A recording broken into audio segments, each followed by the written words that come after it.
petits chemins qui sentent la noisette. D'autres se faufilent entre les arbres d'une forêt centenaire et interpellent vos sens. Voulu et conçu par Florence Catiard, propriétaire du château Smith au Laffitte, la forêt des sens vous enchante.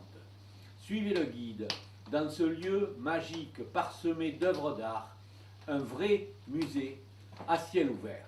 J'ai convaincu mon mari, ces forêts qui étaient devenues sauvages, on s'est dit il faut faire quelque chose parce qu'en plus, cette forêt, elle est très belle parce que quand j'étais enfant, je me suis souvenu d'un livre qui est écrit par un monsieur qui s'appelle André Dautel, je ne sais pas, ça s'appelle La forêt où on n'arrive jamais, parce qu'il y a 5 races d'arbres différents. Et là, il y a 7 sortes d'arbres différents. C'est une forêt assez magique, mais on ne pouvait pas bien y pénétrer. Et il y avait des cours d'eau, et on a décidé de faire tout un circuit. Ça a été long, ça a été cher, et première année, on ouvre, parce qu'on a mis des œuvres d'art, surtout d'artistes locaux. Ça s'appelle la forêt de vos 5 sens, de vos sens, et en même temps, c'est ce qu'on appelle le land art, c'est-à-dire que tous les 100 mètres, il y a une œuvre d'art d'un artiste plutôt régional ou local.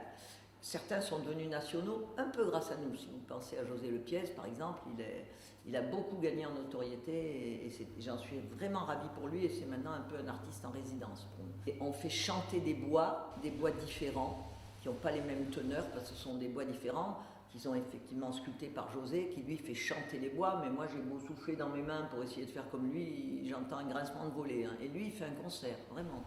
Donc, mais ça amuse beaucoup les gens de taper avec les cloches et les batteries qu'on leur donne sur nos bois. Ensuite, on écoute le torrent nature et le torrent à l'intérieur de l'œuvre d'art. Et c'est pas du torrent, enfin c'est un ruisseau. Et c'est pas du tout le même bruit, vous voyez. Donc ça, c'était difficile. Le toucher, c'est plus facile. On a le chant de mousse. Le gros chêne à embrasser et le chêne tout lisse aussi. Donc vous avez les 3 touchés différents. On a la vue, ça c'est facile, il y a les œuvres d'art tous les 100 mètres.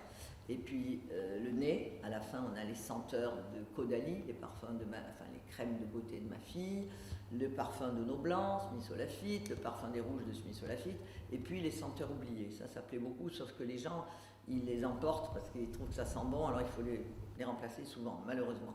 Et puis, on en a profité aussi pour finir sur la dégustation dans notre boutique. Voilà.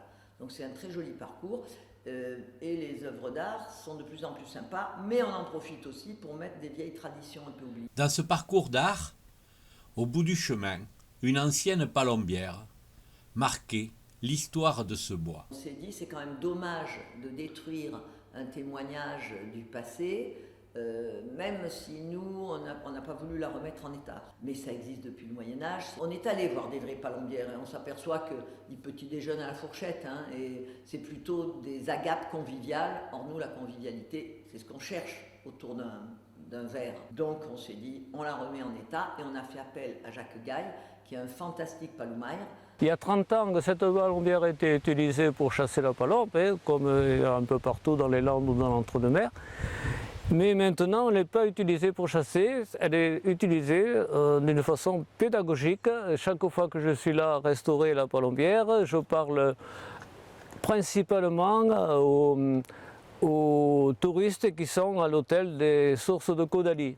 Alors il m'arrive souvent de parler anglais à des Anglais, à des Américains et à des Russes, on parle anglais.